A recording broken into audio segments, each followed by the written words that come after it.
Hi, I'm Bugsy and I'm an addict. I'm going to be reading just for today, June 18th, 2024, Indirect Amends, page 176, basic text, page 41. Indirect amends may be necessary where direct ones would be unsafe or endanger other people. When we allowed nothing to stand in the way of our next high. As a result, many of us didn't always know precisely whom we had injured, either financially or emotionally. When it came time to make amends through our ninth step, we found that there were so many people we had victimized that we might never remember them all. With the help of our sponsor and other recovering members of NA, we found a solution to this obstacle. We vowed to complete these nameless amends by making restitution in our communities. We focused our service efforts on helping the still suffering addict. In this manner, we found a way to give back to society.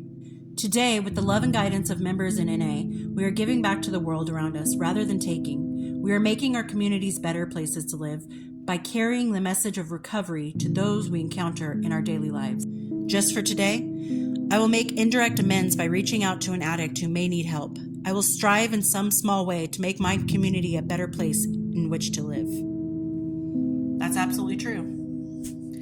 We met so many people during our addiction that it would be impossible to remember every single one. And even more impossible to know what action you made to cause them harm or heartache.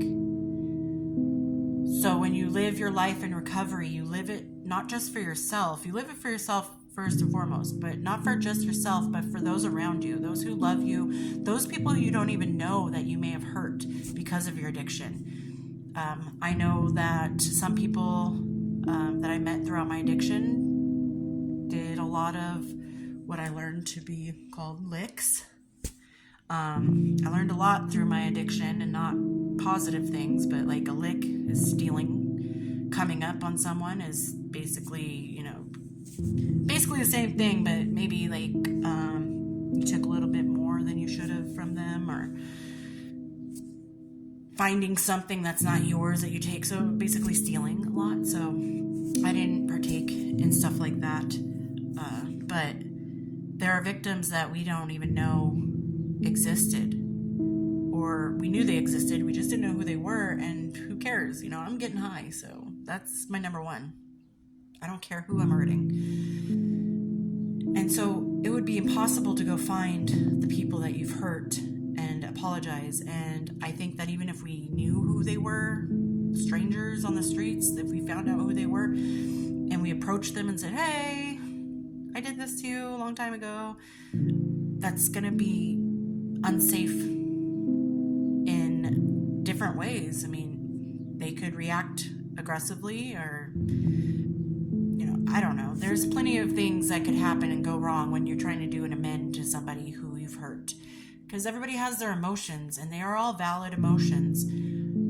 So sometimes when you do your amends, you have to really evaluate, is this going to be beneficial for them? Is it going to be beneficial for me? Is it going to be beneficial for us? Or is it just not worth opening that door and opening that wound that may have just healed?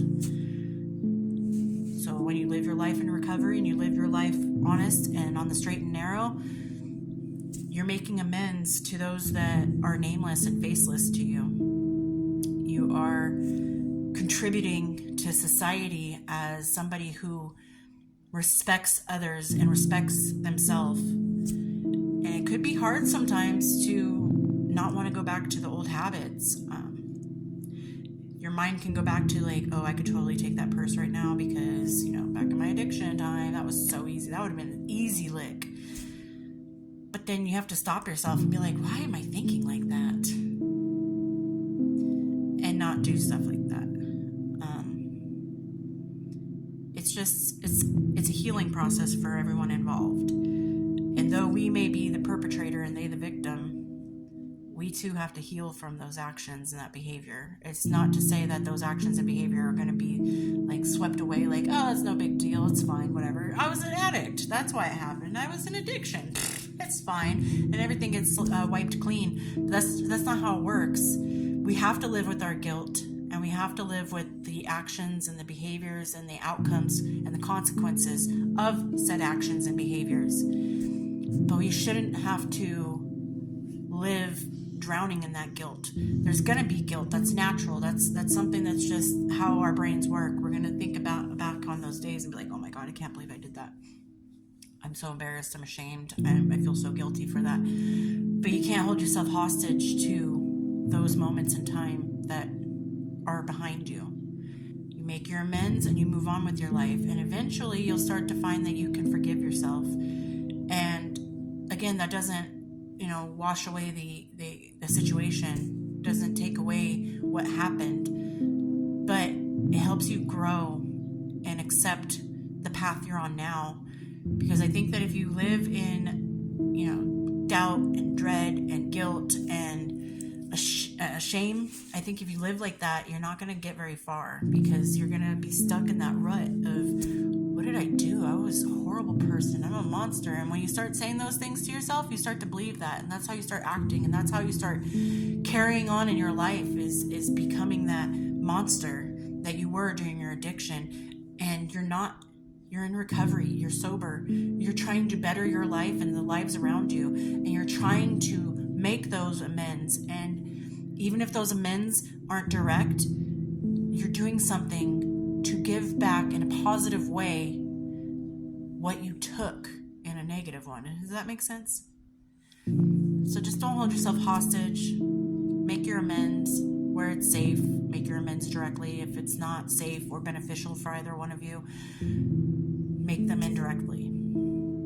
And just keep on doing what you're doing, because we're worth our recovery. We're worth happiness, and who we were then are not who we are today. And I hope everyone's doing well out there, and I'll talk to you later. Bye.